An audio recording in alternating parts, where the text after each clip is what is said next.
Hello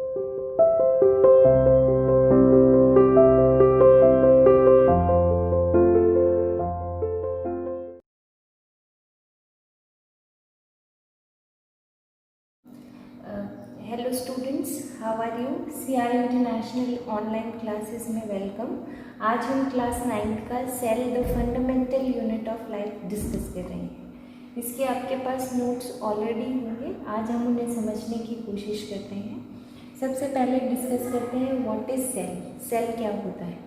तो आप जैसे इसके टॉपिक से ही समझ रहे हैं, cell the fundamental unit of life, यानी जहाँ पर भी लाइफ स्टार्ट होती है वो सेल से स्टार्ट होती है। अगर आप सेल को सेल से छोटे पार्ट्स में डिवाइड कर देंगे तो वहाँ पर लाइफ एग्जिस्ट नहीं कर पाएगी। लाइफ एग्जिस्ट करने के लिए जो सबसे स्मॉलेस्ट यूनिट होनी चाहिए वो होती है सेल। जैसे किसी भी ब्रिक्स को जोड़ जोड़ कर हम कंप्लीट वॉल या दीवार बनाते हैं, उसी तरीके से हमारी बॉडी जो है वो मिलियन ऑफ सेल्स की हेल्प से बनी हुई है।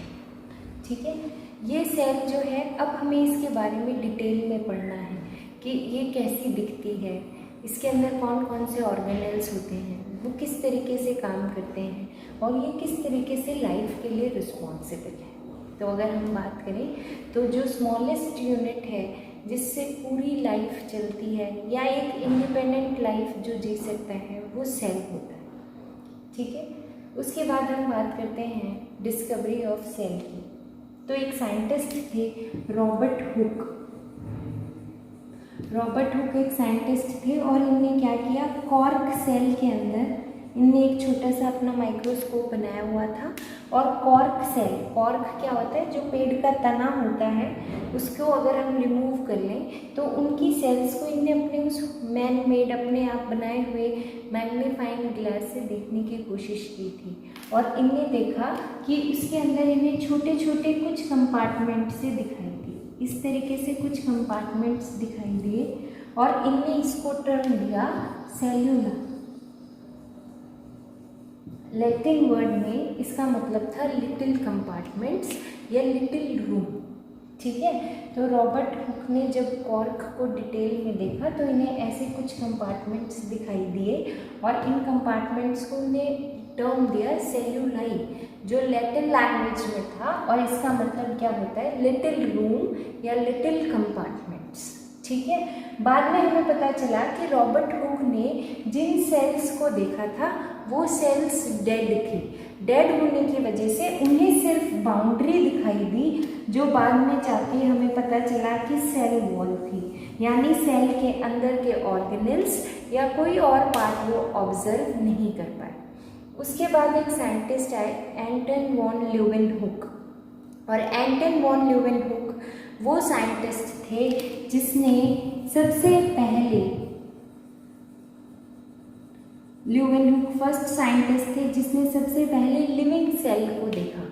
ठीक है, रॉबर्ट हुक को हम फर्स्ट डिस्कवरी देते हैं क्रेडिट, बट उन्होंने डेड सेल को देखा जिसकी वजह से उन्हें बाहर की सिर्फ बाउंड्री या सेल वॉल दिखाई दी। ल्यूवेनहुक जो साइंटिस्ट थे उनने सबसे पहले लिविंग सेल को देखा। बैक्टीरिया थी वो, एक बैक्टीरिया सेल थी जिसको उन्होंने ऑब्जर्व किया था और उनने कहा कि ये एक सेल है। तब हमें पता चला व्हाट वाज द सेल, सबसे पहले हमें तब पता चला।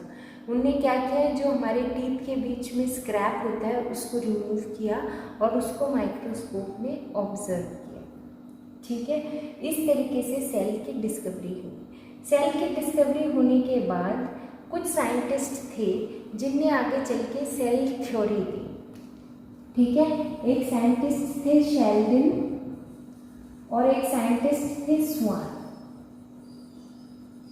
ठीक है, ये जूलॉजिस्ट थे यानी एनिमल पे काम कर रहे थे, शेल्डन बॉटनिस्ट थे, प्लांट पे काम कर रहे थे। इन दोनों साइंटिस्ट ने मिलकर एक थ्योरी दी जिसको हमने सेल थ्योरी बोला। इनने बताया कि जितने भी ऑर्गेनिज्म एग्जिस्ट करते हैं वो कहीं ना कहीं सिर्फ और सिर्फ सेल के बने होते हैं। ठीक है, यानी कि जो स्ट्रक्चरल यूनिट होती है वो हमेशा सेल की बनी होती है। उनने कहा कि चाहे मल्टी सेल्यूलर ऑर्गेनिज्म हो, यानी बहुत सारी सेल से बना हो, चाहे यूनिसेल्यूलर ऑर्गेनिज्म हो, सबका बेसिस सेल ही है।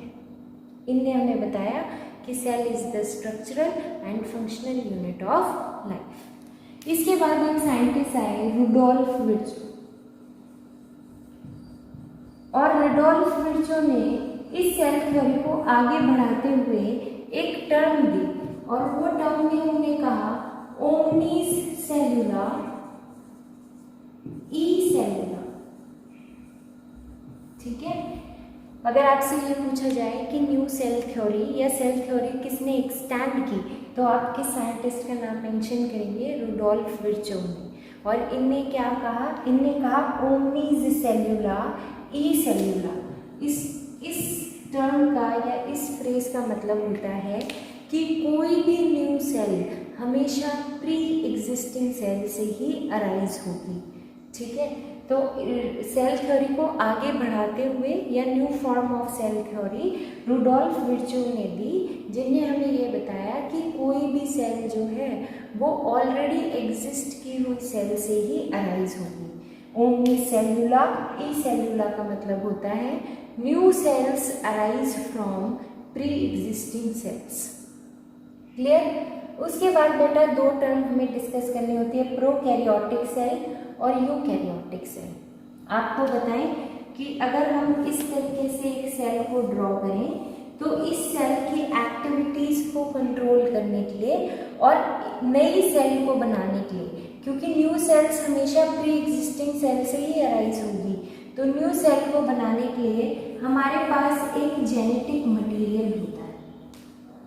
इस सेल को अगर हम आगे जब मैं आपको डिटेल में बताऊंगी तो मैं बताऊंगी कि इसके अंदर एक फ्लूइड भी प्रेजेंट होता है, और उस फ्लूइड को हम कहते हैं साइटोप्लाज्म।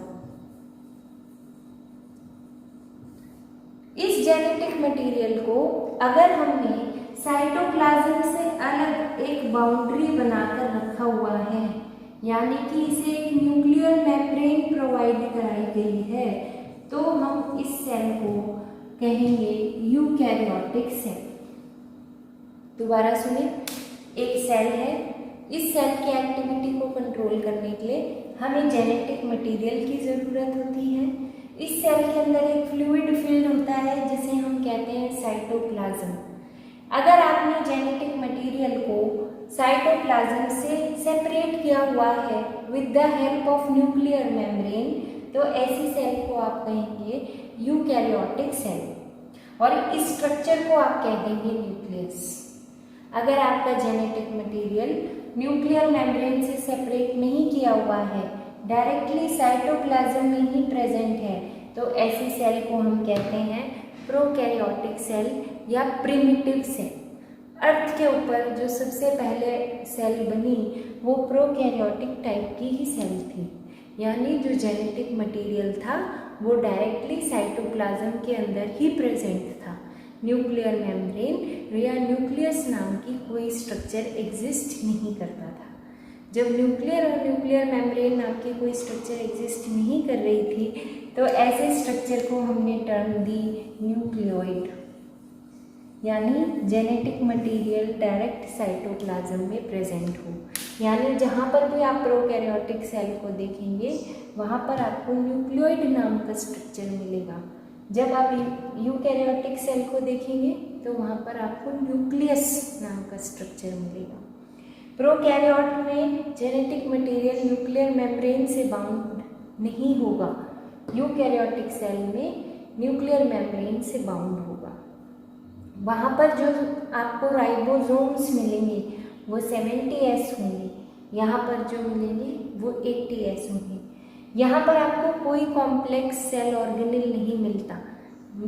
माइटोकॉन्ड्रिया, एंडोप्लाज्मिक रेटिकुलम, ये सारे स्ट्रक्चर वहाँ पर एब्सेंट होते हैं, यहाँ पर ये सारे स्ट्रक्चर प्रेजेंट होते हैं। जब हम साइटोप्लाज्म और सेल ऑर्गेनेल्स को डिटेल में पढ़ेंगे तो ये सारे दोनों टर्म आपको इजीली समझ आ जाएंगे। Thank you.